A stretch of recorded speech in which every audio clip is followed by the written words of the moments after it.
dulu ya. Sikap berdoa. Berdoa sebelum beraja. A'udzubillahi minasyaitonir rajim. Bismillahirrahmanirrahim. Rabbi zidni ilma warzuqni fahma. Ya Allah, tambahkanlah ilmu dan mudahkanlah pemahamanku. Amin ya rabbal alamin. Untuk pertemuan kali ini kita akan membahas ya tentang pengaruh cahaya matahari bagi kehidupan. Coba kita semua lihat kanan kiri kita. Ini kita gunakan cahaya apa? Iya, cahaya matahari. Coba kalau kita perhatikan, amati pengaruh cahaya matahari untuk kehidupan itu apa aja? Ada yang tahu? Jemur baju. Ya, menjemur baju apa lagi? Menjemur. Untuk membantu listrik, tenaga surya bisa. Apalagi fotosintesis tanaman bagus. Apa? Iya, untuk pemanenan ikan asin. Iya, ada juga ya jumlahnya itu. Nah, itu tentang pengaruh cahaya matahari, bisa untuk manusia, bisa untuk tumbuhan, bisa untuk hewan, bahkan untuk makanan, untuk melarikan itu juga bisa. Oke, nah selanjutnya kita akan melihat video animasi tentang pengaruh cahaya matahari untuk lingkungan. Kita lihat bareng-bareng ya di LCD di layar sini.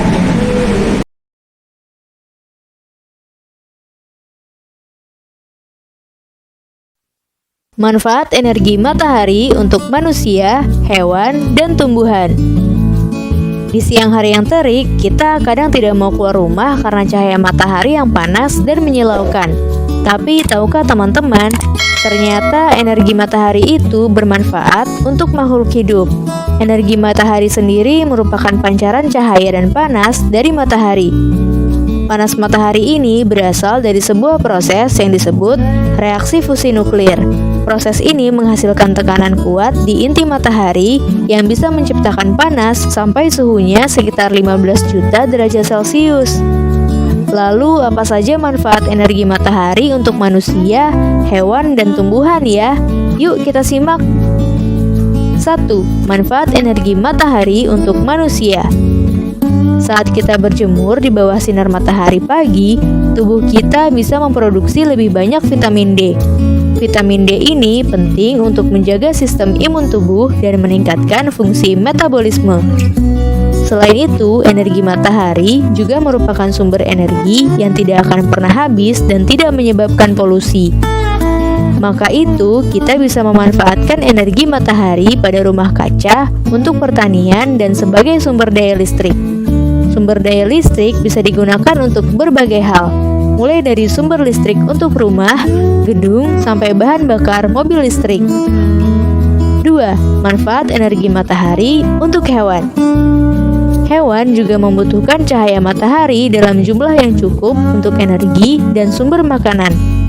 Energi matahari menjadi energi untuk tumbuhan berfotosintesis dan menghasilkan oksigen. Oksigen adalah salah satu hal penting supaya hewan dan manusia bisa bertahan hidup. Selain itu, beberapa hewan reptil seperti ular, kura-kura, buaya, dan kadal harus berjemur di bawah cahaya matahari setiap hari. Mereka melakukan itu untuk menyerap panas supaya suhu tubuh meningkat. Hewan-hewan nokturnal dan hewan di dasar laut juga bergantung pada makhluk hidup yang mendapatkan energi matahari. Tak hanya itu, jumlah cahaya matahari juga bisa mempengaruhi migrasi burung-burung tertentu. 3. Manfaat energi matahari untuk tumbuhan. Energi matahari bisa membantu tumbuhan untuk berfotosintesis dan mendapatkan makanan. Saat melakukan fotosintesis, tumbuhan berdaun hijau akan menyerap cahaya matahari melalui klorofil. Cahaya matahari ini berfungsi untuk membantu proses pembentukan glukosa pada tumbuhan. Glukosa kemudian akan membentuk senyawa organik yang akan diubah menjadi protein dan lemak. Saat proses fotosintesis sudah selesai, senyawa itu akan diedarkan ke seluruh bagian tumbuhan untuk bernapas, berkembang biak, dan sebagai cadangan makanan. Selain itu, energi matahari juga bisa membantu menjaga suhu tumbuhan, memberikan warna hijau pada daun, membantu pertumbuhan bunga, dan mengeringkan tanah. Wah, ternyata energi matahari banyak membawa manfaat untuk kehidupan di bumi ya. Nah, setelah melihat video tadi, bisa kita ambil pelajaran ya tentang pengaruh cahaya matahari untuk makhluk hidup, baik untuk manusia, tumbuhan, ataupun hewan. Nah, kalau untuk manusia, matahari itu bermanfaat untuk vitamin D, untuk kesehatan kulit manusia. Nah, selain itu juga untuk meningkatkan suhunya agar suhunya stabil. Kemudian kalau untuk tumbuhan, matahari bermanfaat sekali untuk fotosintesis. Jadi dengan cahaya matahari, karbon dioksida itu akan diubah menjadi oksigen dan gula. Dan untuk hewan juga bermanfaat, bisa untuk semua hewan ya. Selain untuk meningkatkan kadar suhunya, juga kalau untuk tadi disebutkan ada ular, ada buaya, itu juga bermanfaat untuk kulitnya mereka. Nah, selanjutnya dilanjutkan untuk melihat video tentang percobaan pengaruh cahaya matahari terhadap tumbuhan. Silahkan dilihat bersama-sama ya. Hidup akan mengalami proses pertumbuhan. Begitu pula dengan tumbuhan. Tumbuhan dibagi menjadi dua jenis, yaitu tumbuhan dikotil dan tumbuhan monokotil. Salah satu tumbuhan dikotil adalah kacang hijau. Dalam pertumbuhan tanaman tentunya dipengaruhi oleh beberapa faktor. Salah satunya adalah intensitas cahaya. Jika kita meletakkan suatu tanaman di tempat yang terkena sinar matahari, maka tanaman itu akan tumbuh dengan subur. Tetapi jika kita meletakkan tumbuhan itu di bawah sinar matahari, itu hanya menghambat pertumbuhan tanaman itu sendiri. Pertumbuhan adalah pertambahan ukuran seperti panjang dan massa secara kuantitatif yang dihasilkan dan pertumbuhan jumlah sel dan bersifat irreversibel atau tidak dapat kembali. Perkembangan adalah proses menuju kedewasaan secara kuantitatif terhadap pengembangan tubuh organisme. Jadi, bagaimanakah pengaruh cahaya matahari terhadap pertumbuhan kacang hijau?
Pengaruh cahaya matahari terhadap pertumbuhan pada kacang hijau, yaitu tumbuhan memerlukan jumlah cahaya yang berbeda untuk proses fotosintesis. Namun jumlah cahaya yang berlebihan dapat menghambat pertumbuhan karena merusak kerja hormon pertumbuhan atau disebut dengan auksin. Fungsi utama hormon auksin adalah sebagai pengatur pembesaran sel dan memacu pemanjangan sel di daerah belakang mainstem ujung. Tumbuhan yang mendapat cahaya kurang atau di tempat gelap akan terjadi pertumbuhan yang sangat cepat, tetapi daunnya kecil dengan warna hijau muda dan batang beruas-ruas panjang.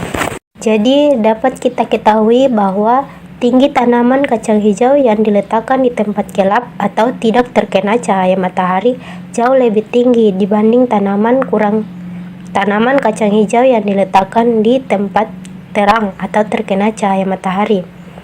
Hal ini disebabkan karena tanaman kacang hijau memperlambat atau menghambat kerja hormon auksin. Oleh karena itu, tanaman kacang hijau yang diletakkan di tempat terang pertumbuhannya tidak secepat tanaman kacang hijau yang diletakkan di tempat gelap. Namun, jika dilihat dari bentuknya, tanaman diletakkan di tempat terang, daunnya lebih hijau dan lebar, serta batangnya lebih kokoh. Sedangkan tanaman di tempat gelap, daunnya lebih pucat dan tipis, serta batangnya tidak. Nah, tadi kan kita sudah ya melihat video animasi gitu ya tentang pengaruh cahaya matahari untuk kehidupan seluruh makhluk hidup. Misalnya kalau untuk manusia itu matahari itu penting, ada di panas, di cahaya, dan ada bukan vitamin D. Iya, vitamin D, ada vitamin D-nya. Kemudian kalau bagi hewan, ternyata selain untuk berjemur untuk beberapa hewan kayak buaya, terus kayak ikan, itu juga penting untuk meningkatkan suhu pada hewan tersebut. Nah, jika untuk tanaman ada ya fotosintesis dan oksigennya juga diperlukan ya untuk manusia ataupun hewan. Nah, untuk kebutuhan manusia banyak ya, dia untuk menggunakan pakaian, kemudian ada untuk makanan juga. Kita nggak bisa makan ya, walaupun banyak nggak bisa tumbuh berkembang dengan baik. Nah, sampai di situ tentang video tadi itu salah satu ada yang saya dulu belum sebelum latihan soal. Ya, jadi oke. Untuk latihannya ini nanti ada tabel ya, tabel untuk mengisi tabel diisi teman-teman sambil materi ada 3 materi bisa diisi. Dan untuk semua kehidupan ada project kelas tentang percobaan pengaruh cahaya matahari terhadap tumbuhan sesuai video tutorialnya. Nah, ini Ustazah berikan dulu lembar tugasnya, bisa dikerjakan di rumah. Ini Ustazah berikan dulu.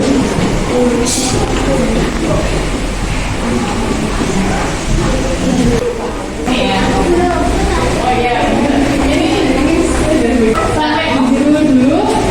Nah, yang udah bisa ditaruh di tasnya masing-masing dulu. Tadi udah diberikan semuanya ya, ada lembar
pembahasannya. Nah, pada tema 2 tentang menghemat energi, untuk buka tema kita akan melakukan proyek bersama, yaitu tentang pengaruh matahari terhadap tumbuhan. Nah, bagaimana? Ada nggak sih pengaruh matahari bagi tumbuhan? Bagaimana ya pengaruh matahari terhadap tumbuhan itu? Nah, kita akan melakukan suatu percobaan bersama ya, dengan barang-barang dan biji yang ada di lingkungan rumah kita. Disiapkan dulu alat dan bahannya. Ada 2 buah gelas plastik, kacang hijau, sendok, air, dan kapas. Jangan lupa label nama ya. Nah, bahan-bahan tersebut bisa disesuaikan dengan yang ada di rumah. Langkah kerjanya, yang pertama siapkan dulu 2 gelas plastik. Kemudian ditaruh kapas di masing-masing gelas plastik tersebut. Yang ketiga, kacang hijau dituangkan 1 sendok. Kemudian dikasih air 2 sendok. Kasih air dua-duanya. Nah, langkah yang selanjutnya ditulisin dengan label nama atau kertas, kemudian ditempel di masing-masing gelasnya, tempat terang, tempat gelap. Nah, kemudian ditaruh disesuaikan, tempat gelap di tempat gelap, yang terang di tempat terang. Kemudian diamati ya, diamati, disiram setiap hari, dilihat perkembangannya selama 8 hari. Proyek tersebut dilakukan sesuai jadwal weekly ya, selama 1 pekan. Jadi di hari Senin, sesuai contoh videonya, dengan melakukan percobaan dari persiapan dan meletakkan di tempat terang dan tempat yang gelap. Kemudian hari kedua mulai diamati, bisa diunduh ya tabel pengamatannya, diisi sesuai hasil pengamatan. Hari ini tumbuhnya tingginya seberapa, kondisinya seperti apa, diisi dengan jelas di tabel pengamatan. Diisi hari kedua, ketiga, keempat, kelima, keenam, ketujuh, hingga ke-8. Nah, diamati setiap hari dan dijaga ya supaya tidak termakan ayam atau dimakan tikus. Alhamdulillah di Google Classroom terlihat kalau Anda semuanya sudah melihat video contoh percobaannya, kemudian sudah melakukan percobaan, sudah ditaruh di tempat gelap, sudah ditaruh di tempat yang terang, kemudian setiap harinya sudah diisi di tabel pengamatan. Oh, tumbuhan yang ini tumbuhnya seperti ini, daunnya berwarna ini. Alhamdulillah sudah diisi lengkap di tabel pengamatan. Di hari yang ke-8 sudah mengumpulkan di Google Classroom. Nah, sudah ada umpan balik juga ya di Google Classroom bagi Anda yang sudah selesai melakukan proyek percobaannya tentang pengaruh matahari terhadap tumbuhan. Nah, kemarin alhamdulillah ya sudah dilakukan Zoom meeting, jadi berbincang dengan Anda semuanya, juga berdiskusi tentang bagaimana ya pengamatan yang dilakukan. Ada yang tanamannya itu sulit tumbuhnya, yang tumbuh hanya 1-2, ada juga yang tumbuh banyak gitu. Di tempat gelap, di tempat terang, ada yang semuanya tumbuh, tapi ternyata bedanya yang di tempat terang itu tumbuhannya berwarna lebih hijau segar, sedangkan di tempat yang gelap tumbuhannya berwarna pucat. Nah, ternyata itu ya pengaruh matahari terhadap tumbuhan. Dengan adanya matahari, tumbuhan itu akan lebih segar, seperti percobaan yang telah Anda semua lakukan. Nah, untuk ukuran tingginya ternyata di pengamatannya hampir sama ya, rata-rata tinggi tanaman yang di tempat gelap ataupun tempat yang terang. Tingginya tidak jauh berbeda. Nah, itu tadi tentang pengamatan pengaruh cahaya matahari terhadap tumbuhan. Di sini ada banyak tumbuhan beragam ya. Kalau dulu Anda semua masih ingat ya, kita pernah outing bareng-bareng ke jamur kayak gitu ya, ke budidaya jamur. Nah, di situ jamur diletakkan di tempat yang tidak terkena matahari, tapi bisa tetap tumbuh. Jadi gimana kesimpulannya? Nah, tiap tumbuhan itu punya kondisi dan karakteristiknya masing-masing, tidak bisa disamakan. Ada yang bisa tumbuh terkena cahaya matahari, ada juga yang hanya memerlukan sedikit cahaya matahari. Jadinya itu membuat kita semuanya untuk tetap semangat ya belajar, karena ilmu pengetahuan itu sangat luas. Nah, tetap semangat semuanya. Ustazah cukupkan. Wassalamualaikum warahmatullahi wabarakatuh.